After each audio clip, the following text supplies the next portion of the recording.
Quando os usuários de drogas percebem que a maconha já não faz efeito, a substituem pela cocaína, às vezes pelo crack, e isso provoca uma euforia momentânea na vida da pessoa a ponto dela acreditar que ela está numa boa.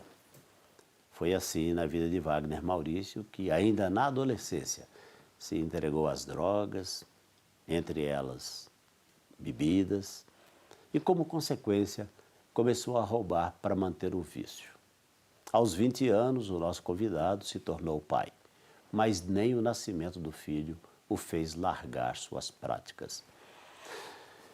Até que num determinado momento, tudo mudou na sua vida. A sua mãe falou para ele sobre Jesus e sobre a necessidade de um relacionamento com Jesus. A partir daí, ele começou a ler a Bíblia. E foi nesse momento que Wagner pediu ajuda.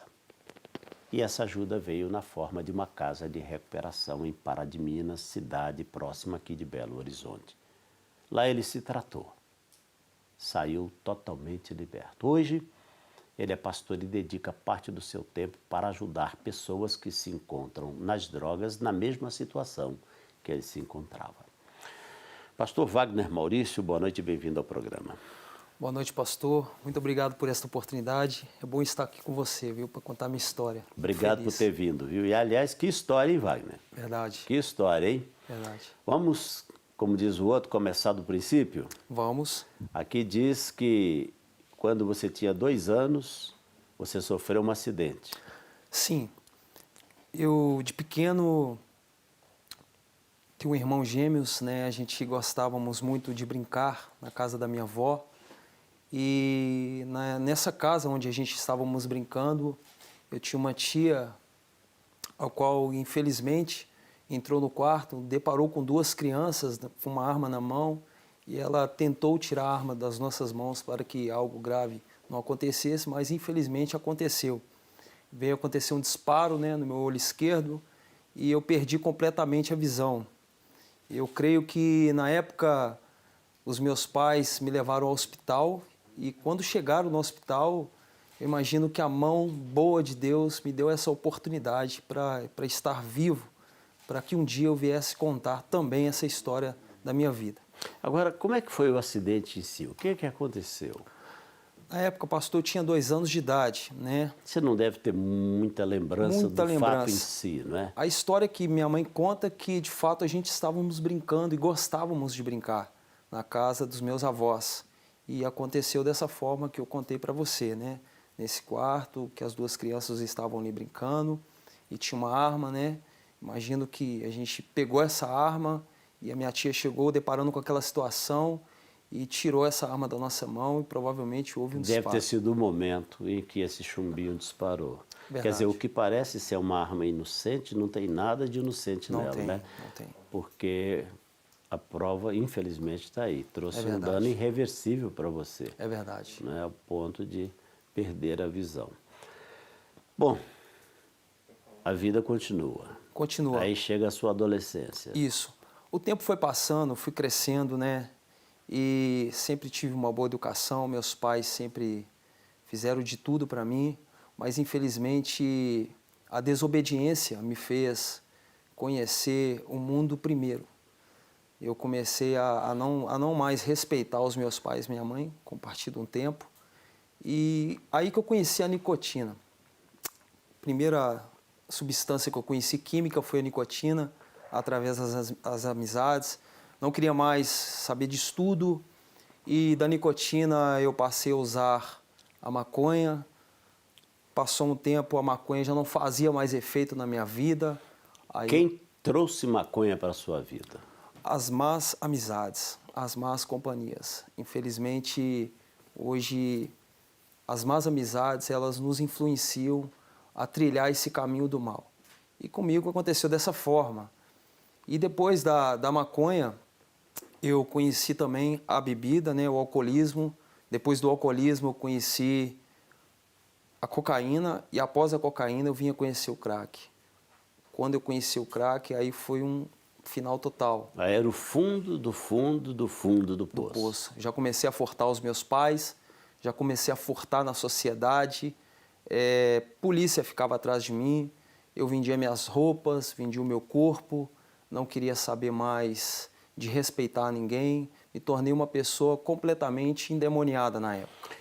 Do momento em que você começou a usar maconha até chegar ao crack, quanto tempo passou? Foi muito rápido, pastor. Foi questão de 2 para 3 anos. Foi muito rápido que isso aconteceu na minha vida. Literalmente aconteceu com você aquilo que a Bíblia diz. Um abismo chamando outro abismo e tudo muito rápido. E tudo muito rápido, e tudo muito rápido. Até que chegou uma determinada situação, quando eu estava no crack, eu me lembro que cada cachimbada que eu dava, eu sempre louvava um hino que eu ouvia desde pequeno. E eu imagino que o Senhor, ele escutava esse clamor, essa oração minha, sabe, através desse hino que eu cantava. Porque por mais que eu me encontrava naquela situação, mas aquele que vive, aquele que reina, Jesus Cristo, ele foi numa cruz do Calvário, não foi à toa. E hoje eu entendo que tudo o que me aconteceu foi para que eu me tornasse quem eu sou, sabe? E pudesse fazer o trabalho que hoje eu faço. E automaticamente, um dia eu estava em um lugar muito escuro, em um lugar muito sujo, e eu decidi, sabe, assentei no meu coração em verdadeiramente pedir ajuda, para que Deus possa sim usar pessoas para me ajudar. Mas antes disso aí, teve uma fase onde você se envolveu com a polícia e com a justiça. Sim, O que aconteceu?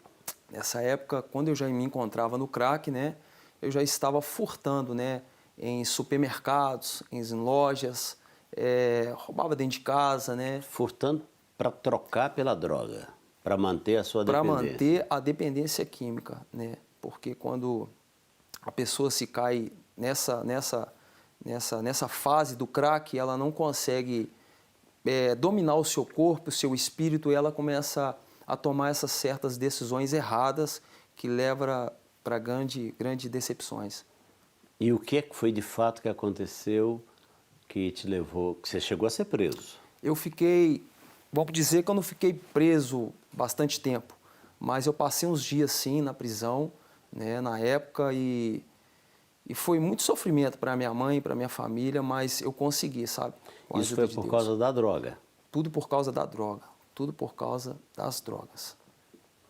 Aí você dizia que chegou um momento em que você começou a repensar a sua vida e começou a buscar uma forma de sair desse inferno que você havia entrado Foi nele. uma situação. Quantos anos haviam se passado? Seriam esses 3 anos aí? Já tinha se passado, já estava, quando eu tomei essa atitude, já estava aproximadamente com uns 26 anos de idade. Não, pois é, mas usando a droga dentro daquele tempo que você colocou, uns 3 anos, mais ou menos.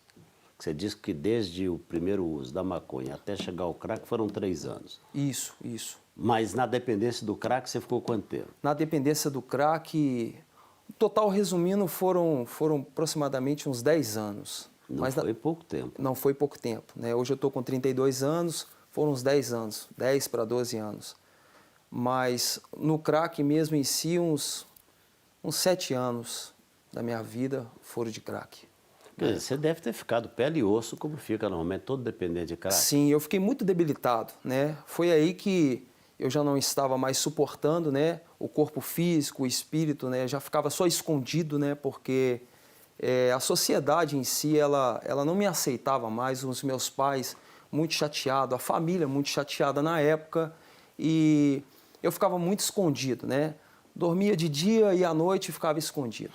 Interessante que você contando a sua história, eu estou me lembrando que recentemente eu vi uma matéria na televisão sobre uma moça e sabe assim, quando o seu coração corta de dó e assim, de certa forma, um pouco parecido com a sua história, houve uma batida policial num lugar onde ela estava com outros usando crack. Entendi. E um tiro de bala de borracha cegou-a, mas no caso dela, ela perdeu o globo ocular.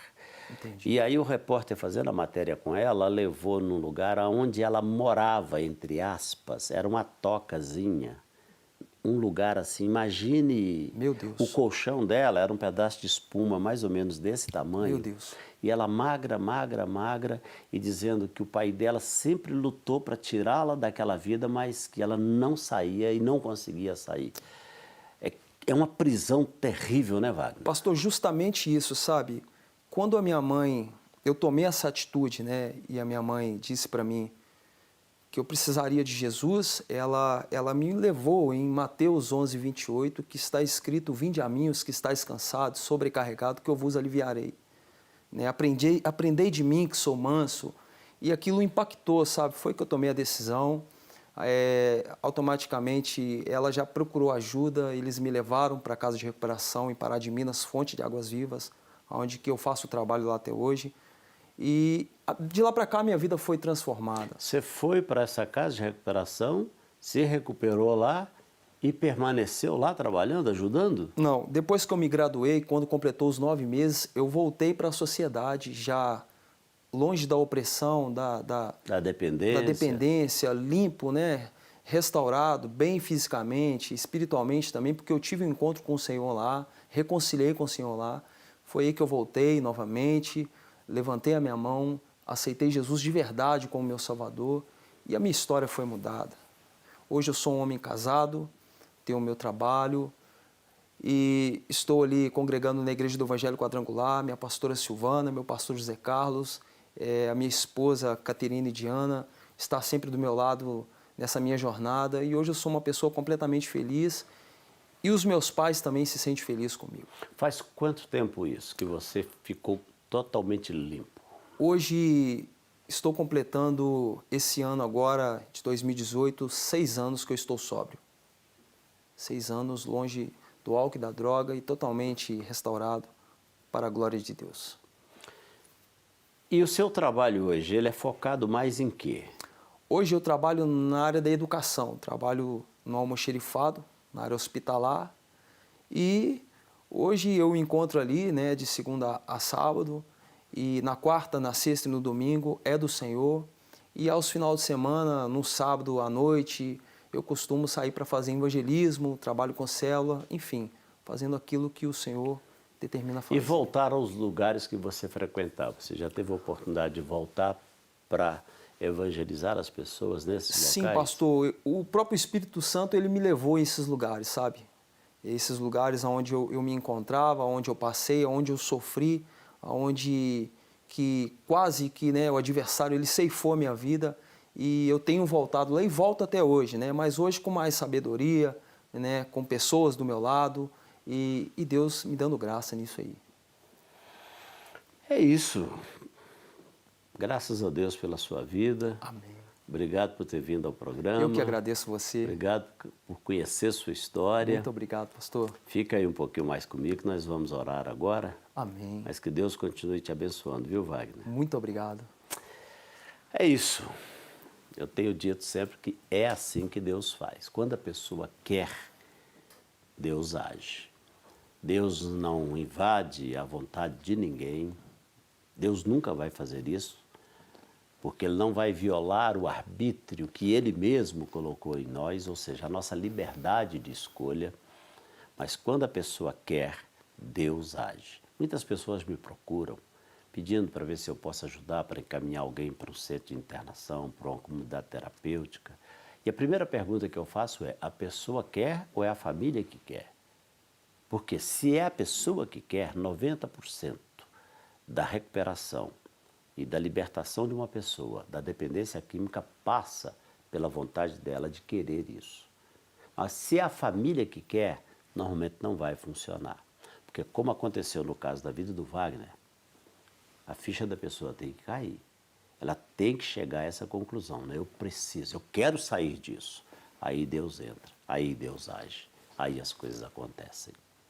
O que você está precisando de Deus hoje? Chegou o nosso momento de oração. Pode pedir, fica à vontade. Não limite as coisas. Ah, é muito grande o que você precisa? Então eu tenho uma boa notícia para você, Deus é maior. Pode pedir à vontade. A Bíblia diz que todo aquele que pede, recebe. Se você puder, coloque a mão sobre a minha, vamos orar. Querido Pai, mais uma vez, obrigado por esta oportunidade, obrigado pelo teu amor, obrigado por tua bondade, obrigado pela vida do Wagner, pelo milagre que o Senhor fez na vida dele, pela libertação, pelo livramento que o Senhor deu a ele. E neste momento, Deus, pessoas oram comigo e eu sei que o Senhor as conhece de forma muito íntima. E eu te peço, vá ao encontro de cada uma delas, onde quer que elas estejam agora. E no nome de Jesus eu te peço, abençoe essas vidas. Faça o milagre que elas estão buscando, meu Deus. Que a boa mão do Senhor possa ser colocada sobre cada uma delas, onde quer que elas estejam. No nome de Jesus, nós oramos, agradecendo ao Senhor por tudo, no nome de Jesus. Amém, amém e amém. Não quer ficar um segundo por fora da nossa programação? Agora você pode nos acompanhar através das plataformas digitais. Queridos amigos e amigas, preciosos irmãos e irmãs, não perca tempo. Acesse, curta e siga-nos. Fique por dentro de tudo o que acontece aqui. Rede Super, inspirando você.